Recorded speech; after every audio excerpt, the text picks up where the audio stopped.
Now, I've got to step out of the pyramid and take a little rabbit trail here. It'll be a pretty big rabbit trail probably, because there's a concept that few people understand that this entire pyramid must be engulfed in, and it's love. It's love. Love is probably one of the most intricate concepts in the world, and hardly anybody seems to understand it. I would say 98% of people in the world can't define love. I'd say most of you could. I can't read. It's been 5 years since I found someone in a random interview who could define love. A lot of people say, well, I'll say define love, and they'll say, well, it's a feeling. No. You know why love can't be a feeling? You can't command an emotion. You can't command someone to feel good or feel a certain way about someone. So if love were an emotion, God couldn't command love one another. Husbands, love your wives. Wives, love and respect your husbands. God could not command that if it was a feeling. Like your mother can say, you're going to school today and you're going to enjoy it. Well, she can make you go to school, but she can't make you enjoy it. That's an emotion. And so love can result in an emotion, but basically it is not an emotion. And here is why it's so critical.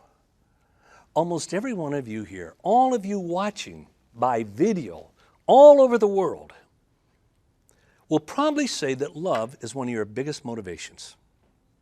It's one of your greatest drives. And yet you can't define it. Do you know how crazy that is?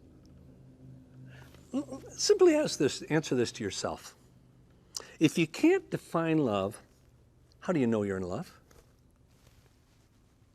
If you can't define love,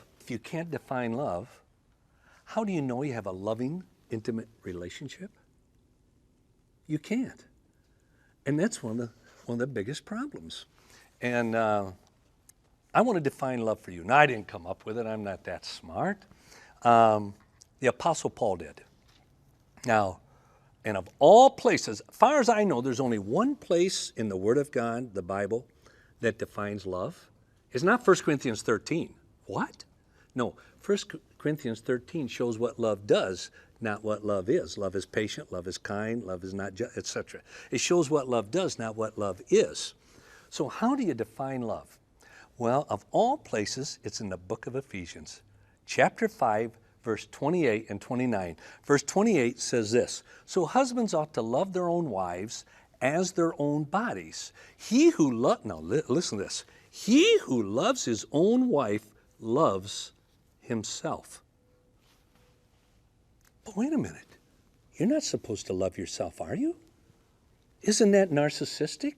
Most people can't spell that. But isn't that narcissistic, self-love? Why?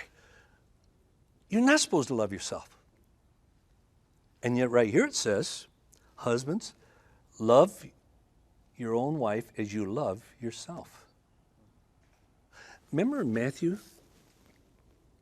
In Matthew, Jesus, they were trying to back him into the corner, and they came on with a question and said, Master, what is the greatest commandment of all? Trying to trick him. He said, to love the Lord thy God with all your heart, mind, and soul. And then, remember, he said, and to love your neighbor, how? How? As yourself. But I thought you weren't supposed to love yourself. Let me ask you a question here.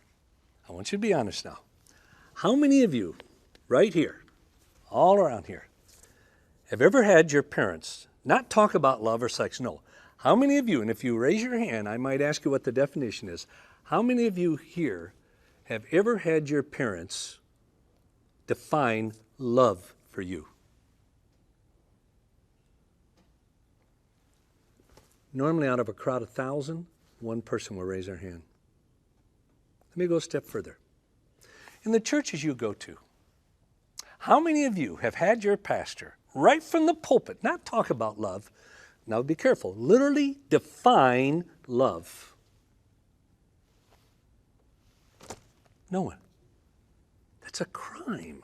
Let me go a step further. How many of you here have had your parents not only tell you need to, but tell you how to love yourself? Oh my God, that's awful. the whole basis of relationships. No, are you with me from Haiti? The whole basis of relationships and marriage and everything is love your wife as you love yourself. Let me go a step further. How many have had your pastor right from the pulpit not just tell you need to love yourself, but to teach you how? This is true all over the world. You know the evil in that is this. Parents and pastors say you should love one another, love one another, love one another. Never, ever define love. You know what we do? Even Christian parents do this. They tell their kids they should love one another. Preachers will preach, you should love one another. Never define it. We let the world define love. And the world defines love as sex. Sex is love, love is sex. Look, when you look at the movies and somebody's having sex, you say they're making love. Probably has nothing to do with it. They're just getting it off. But we'll say they're making love. No wonder there's so many divorces and hard rock marriages and everything. When the whole foundation, love your wife as you love your own body, love your neighbors, you love yourself. One of my daughters, Katie, when she was 6 years old, heard me speak on this. On Matthew 22, love your neighbors, you love yourself. And going home, she was a little quiet. And I said, what's wrong, honey? And she said, Daddy, now this is profound. If you don't love yourself, your neighbor really has problems. Think of that. If you don't love yourself, it does. I am convinced the number one reason for divorce in the body of Christ all over the world, not the only reason, but number one is that the man does not know how to love himself. Never been taught anything. Therefore, he doesn't know how to love his wife or love his children. And he burns relationships, he wounds his children and his spouse because his parents and his pastor, etc., was never honest in teaching what the Bible teaches about love and sex. So I want to define love for you. But let me put it this way. You young ladies right here.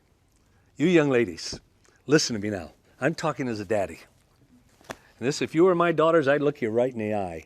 And now hear this. Don't ever, ever, ever, ever marry a man who does not love himself. Your marriage will be a disaster. Don't ever even think about it. He's not worth it. You see, now what do you mean by that? Well, let me define love for you.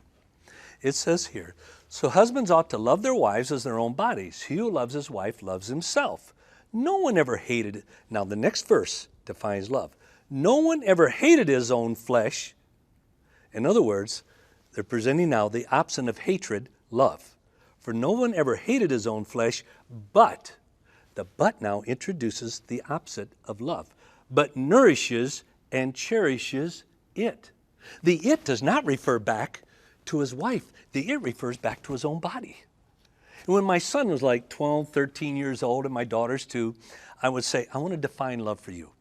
And I would go to Ephesians 5, and I'd say, to love is to nourish and to cherish. And I remember my son saying, Dad, what does that mean? That's why I like teenagers, full of questions.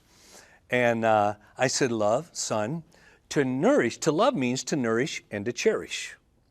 So to nourish means to bring forth to maturity. To bring forth to maturity. In what areas, Dad? I said, well, in Luke 2:52, it says that Jesus was brought to maturity in 4 areas. It says he grew in wisdom, mentally. He grew in stature, physically. He grew in favor with God, spiritually. And he grew in favor with men, relationally. So I said, son, if you love yourself the way you're supposed to, then by an act of your will, remember, to love has to be an act of the will, or you can't command it. You can only command an act of the will, an action. So love has to be an act of the will, or you couldn't command someone to do it. So I said, son, by an act of the will, you choose to nurture yourself to maturity, physically, mentally, spiritually, and relationally. But that's only half of love. It says to nurture and to cherish. Ooh, you ought to see the nasty emails that I get about, oh, you're teaching young people to love themselves, adore them. That has nothing to do with it. Do you know what cherish means? I wish people would do their homework. Cherish means, literally means, to care for. To care for. If you cherish someone, you care for them. If you cherish something, you care for it. In the context here, it means to care for in the sense of protection. I said, now, son, you put the two together. This is how I am to love myself. If I truly love myself in a biblical way, then by an act of my will, I will nurture myself to maturity physically, by what I eat, everything else, spiritually, by what I take in my relationship with God, mentally and relationally. Then if I truly love myself, this is a key, I will cherish or protect myself from anything that will hinder that nurturing process. Now it says, I'm to love my wife the way I love my own body. So son, this is how I'm to love your mother. I'm to love y'all with me now in this something? I'm to love your mother as I love my own body. Which means, if I truly love your mother as I love my own body, then by an act of my will, I will nurture your mother to maturity, physically, mentally, spiritually, and relationally. Then if I truly love your mother, then in all my power, I will cherish or protect her from anything that will hinder that nurturing process. By where we go, kind of videos we watch, movies we watch, kind of friends we have, music, kind of parties we go to, what we drink, whatever. Anything that will hinder that nurturing process.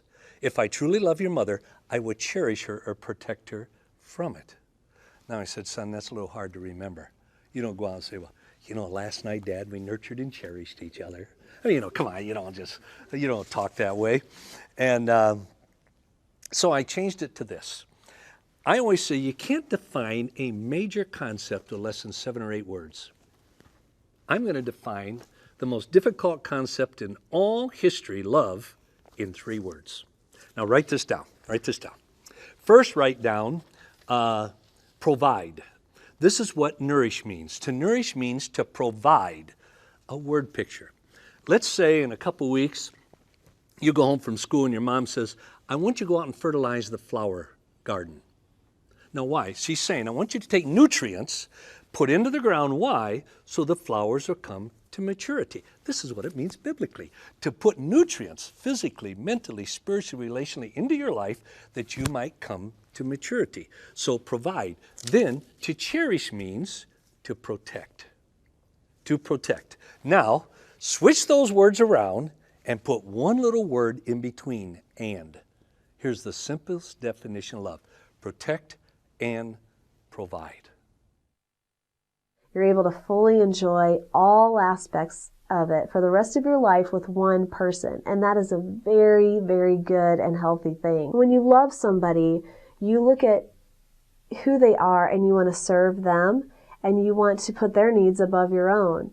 And if you think about this person, their goals and their dreams in life, if you really love them, would you do something that would cause harm? Would you do something that would take away from those goals and dreams, that would hinder it through a pregnancy, through an STD, things that could totally erase their hopes and dreams in life, or throwing them into depression? Hey, happy Valentine's Day. I love you. I'm going to have sex with you. And you might be depressed, or you might try to commit suicide because you're having a really hard time handling the emotional consequences of being sexually active with me.